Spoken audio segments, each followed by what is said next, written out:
Днес се коментира каква беше атмосферата 1996 година, когато се създаде Сдружението, но никой не коментира каква беше атмосферата 4 години по-рано, защото създаването на Сдружението беше продукт и резултат на усилията на много кметове, които бяха кметове на общини в предходния мандат 1991-1995 година.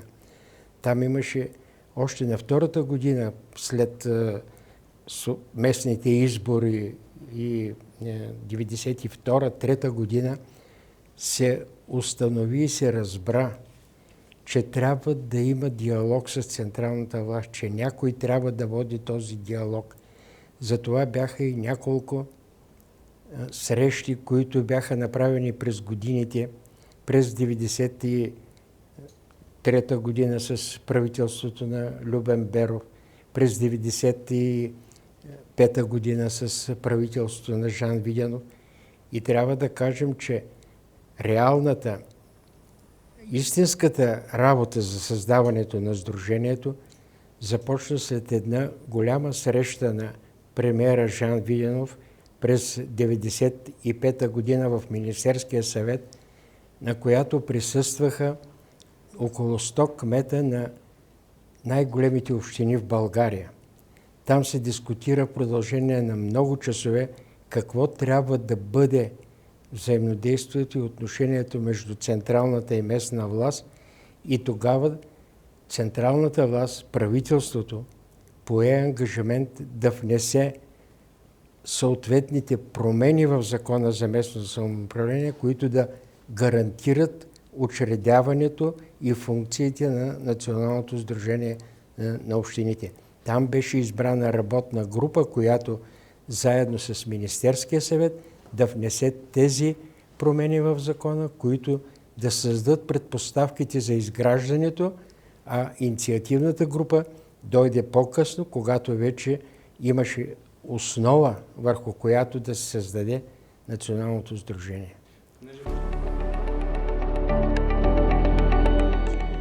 Най-вече поради острото политическо противопоставяне, което се получи веднага след промените 90-та година, 89-та и 90-та година. И централната власт, в това, че централната власт гледаше винаги с подозрение към местната власт, като власт, която непрекъснато е недоволна, като власт, която непрекъснато търси възможности за конфликти, което абсолютно не беше вярно. Ние просто искахме да решаваме проблемите, които имат българските общини.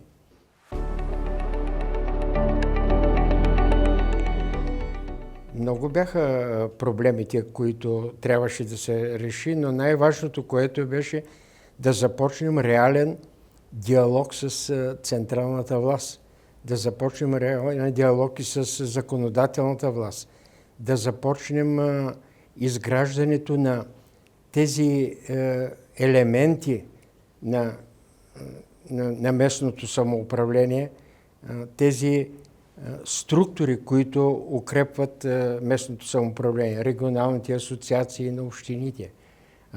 Бяха създадени значително по-рано.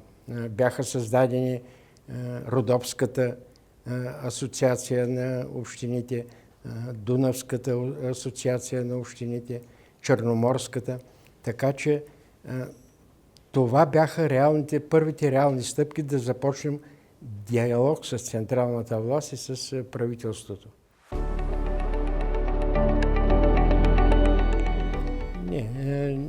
Не е имало съмнение, че ще се получи това, защото ние самите бяхме много убедени, много последователни в нашите действия, за да стигнем до нещо, което наистина е гордо за Сдружението, че успяхме да сключим с правителството на Симеон Сакскобургготски първият реален договор между Сдружението и централната власт за финансова децентрализация.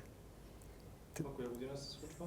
Това се случва 2002 година. 2002 година.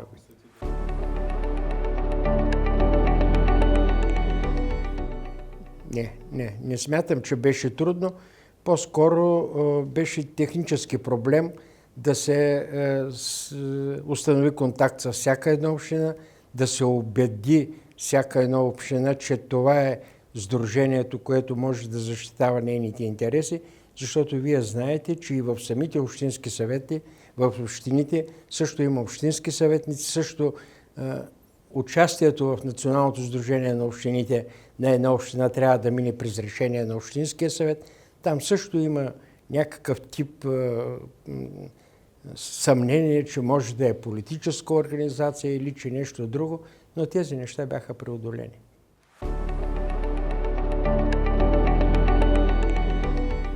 Вижте, аз мога да ви кажа, че бях председател на управителен съвет, в който бяха Стефан Софиянски, кметовете на Пазарджик, на Добрич, на Враца, на големи градове от различни политически сили. Ами, когато присъствате на заседание на управителния съвет, не можеше да разберете, ако сте външен човек, не можеше да разберете кой от коя политическа сила е. Просто диалога беше толкова дружески, конструктивен, насочен към решаване на реалните проблеми, защото и в която да е община, проблема с водата е един и същ, проблема с отпадъците е един и същ и той се решава по един и същ начин. Така че разделението в общините по-скоро го провокираха от ревност политиците. Те се опитваха да внесат елемент на недоверие към избирателите в съответната община, към кмета. Така че мисля, че преодоляхме ги успешно тези неща и не дадохме възможност на политиците да... Започнахме нещо, което беше в духа на това да търсим диалог и с законодателната власт. Ние започнахме за пръв път да провеждаме ден на диалога между законодателната и местната власт. Във всеки един от избирателните райони идваха депутатите от съответния район и кметовете на общини от региона и дискутирахме проблемите. Така че търсихме възможност да смекчим това политическо противопоставяне, да търсим пътища за неговото решаване. Това нещо не може да се обясни с няколко думи. Това е един процес, който продължи, в който заслуга имаха абсолютно всички членове, кметови, общини, членове на Националното сдружение.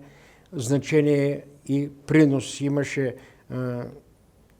апарата на сдружението, Гинка Чавдарова, момичета, които работеха в сдружението. Те го правеха с голяма всеотдайност, с голяма любов към работата, която трябва да свършат. Така че смятам, всичко това се дължи на един процес, който продължи много години и който непрекъснато продължава.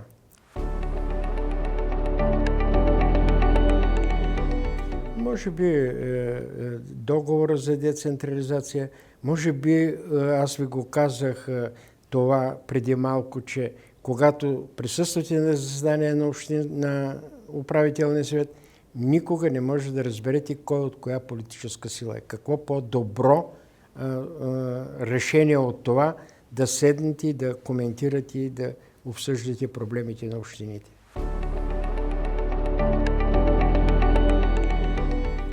За да говорят общините в един глас. Защото аз съм присъствал на срещи с кметови при предишните правителства, и при правителството на Беров, и при правителството на Ренета Инджова, в което всяка община излагаше своя проблем, без да се направи усилието да се обединят, да се обяснят тези проблеми, че тези проблеми се отнасят за всички общини и това е нещото, което ни караше да се чувстваме силни и самоуверени, че говорим от името на всички общини.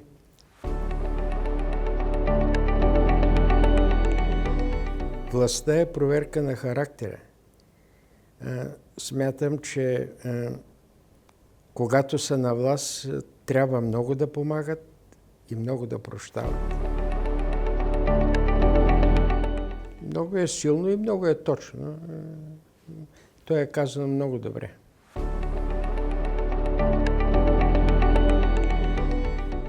Сигурно трябват много големи промени, законодателни и конституционни.